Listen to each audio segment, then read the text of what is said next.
I'm Jake Rodkin. I'm a designer on The Walking Dead. And I'm Harrison Pink, and I'm also a designer on The Walking Dead. And we're here to answer your questions, because we love questions. And we love the internet. And telephones, apparently. Scott asks, when do you think we'll see some gameplay, or even more, a trailer? We'll be showing some gameplay in the next episode of Playing Dead, episode 3, and a trailer is coming up shortly after that.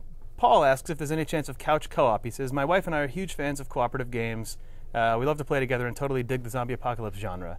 We could say, no, there is not a co-op mode. Lee's the only playable character. It's very, very distinctly a single-player game. But as anyone who's played a really sort of story-heavy game like adventure games can attest, they're actually super fun to play with a friend on a couch. There's a really fun element of sitting down with someone who thinks they really know you, and then you make a bunch of choices in the game, and they go, whoa, I wouldn't have thought you would have done that. Why would you make Lee say that? I didn't know.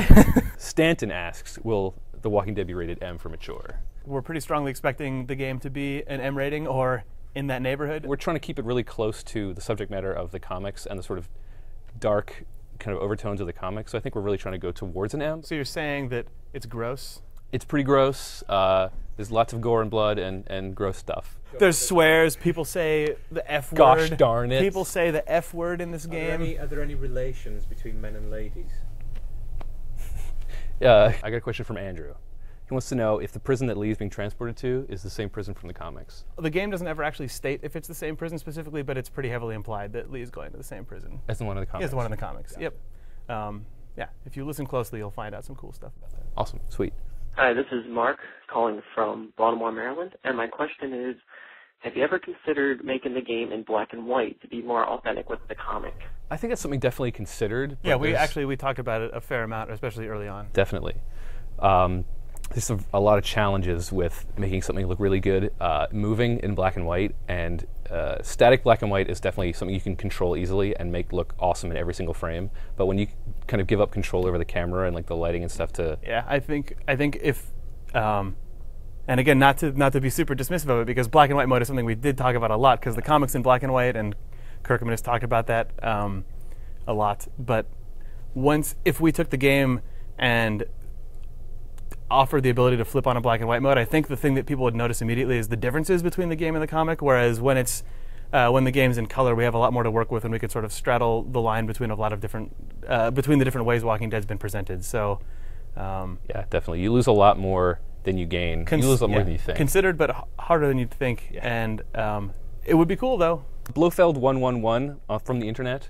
That's first or last name? I'm not sure. Okay. But they want to know if we're going to have Insider Forums again. Yes. Insider Forums are a sort of special forum we put together for each of our games where the developers go in and do Q&As with the people in the forum. We sometimes put early released concept art.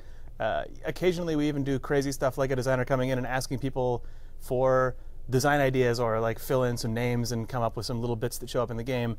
But we will have more information on the Insider Forums in the near future. James wants to know, in the comics, Rick has to deal with people as well as walkers, and whether or not that sort of dynamic will be in the game as well. Absolutely. I mean, the zombies are there, and they're just kind of doing their thing. They're not just villains. But when you come down to the people and how they've sort of just degenerated and what kind of people have just kind of come out of the zombie apocalypse, that's really where the story comes from, is dealing with the human beings. But as the comic goes on, as you get months and months and years into this, the zombies just sort of become, they're a threat, and they're out there, and they're sort of the cause of everything, and they're always chasing you, but they're never the immediate threat. Right. It's always what's happening to the people inside of your group as people start to crack up and deal with what's going on, and what people who are way freakier than you are out there freaking Absolutely. out. I think that, after a while, when they're trying to clear the zombies off the fences, and it just becomes almost a chore. Like, a very dangerous chore and a very dangerous situation to be in, but the zombies just become part of that landscape they're living in. Well, I think that's it for questions for today. If you have any additional questions, you can always email us at playingdead@telltalegames.com. Or leave a message at 707-701-DEAD.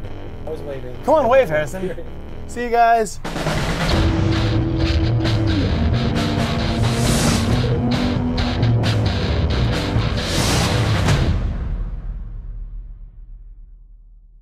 Will there be blood in the Sega Genesis version?